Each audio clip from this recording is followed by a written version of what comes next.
If I bring out my hands too far, then my elbows have to end up tucking in too much, making my pecs. What's up? 筋肉翻訳です。さあ今日はベンチプレスで少しでも重い重量を上げるために今すぐ直せること3選見ていきましょう。ベンチプレスの動画はいくつか上げているんですが、今回は重さをできる限り上げるための動画です。だけどこの一部は大胸筋を大きくするためのベンチプレスにもつながる部分があるので、何がつながるのか確認してみてください。 T バミチャンネルで話をしてくれています。早速見ていきましょう。どうぞ。 Where exactly should people put their hands on the bar when they're benching?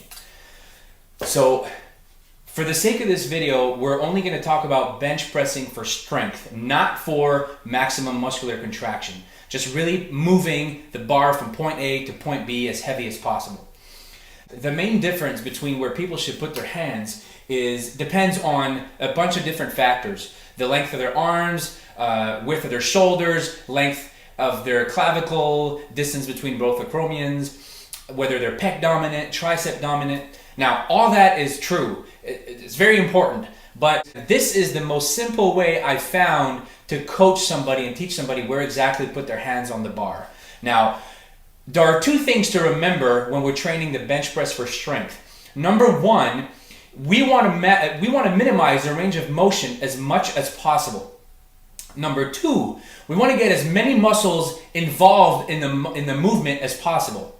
Get the triceps to help the bench, the pecs, get the pecs to help the triceps, anterior delts, and all that. Now, in knowing that, how do I minimize the range of motion when I'm benching? I want to retract my shoulder blades. Okay, just that alone, you'll see I'm gaining a few inches of distance between my chest and the bar. And second, you want to extend the T-spine, the thoracic spine, as much as possible. You want to put all the weight of the bar on your upper back when you're on that bench. Now, once you're in that position, that's how you minimize the range of motion. Second, to know how to get as many muscles involved as possible, you bring the bar down on your chest at the highest part of your chest possible, the part of your chest that's the closest to the ceiling. Now, once the bar is here, that's where you come and bring your hands on the bar in a way that your elbows, your wrists, and the bar are aligned. Everything's aligned once you're in that position. Okay? Now, if you'll bring your hands in closer, keeping the bar here, what happens is, you'll see, I'm in too much of a flexion with my elbow, which means my elbow extensors, my triceps, are going to work too hard to get the bar off my chest, and my chest won't get involved as much in the lift at the bottom. If I bring out my hands too far, then my elbows have to end up tucking in too much, making my pecs and my shoulders overwork, do most of the work. So get the bar on the highest part of your chest. Make sure you have that proper alignment between the bar, your wrist, and your elbows to have the most optimal ratio of muscular recruitment between your pecs and your triceps. Try that and let me know how your bench goes. さあいかがでしたでしょうか。可動域を短くする、胸のできるだけ高い位置にバーを下ろす、バー、手首、肘を一直線にする、この3つでした。この3つが当てはまるところに手を持っていけばいいんですね。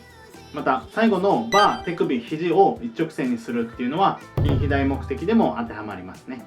重さに集中していると知らぬ間にこの肘がブレてしまったりするんですね。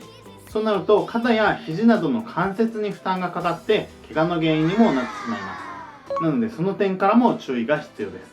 また高重量をこの方法で上げて少し重さを下げてさらに可動域を増やして行う、その方法で行えばより筋肥大目的に働くので使い分けることをお勧めします。みんなはベンチプレスをするときに気をつけていることはありますか？コメント欄で教えてください。動画のリクエスト、チャンネル登録お待ちしてます。ではまた。I won't look back when you're around. I won't think twice when you're gone. Don't hesitate to call me back. 'Cause I won't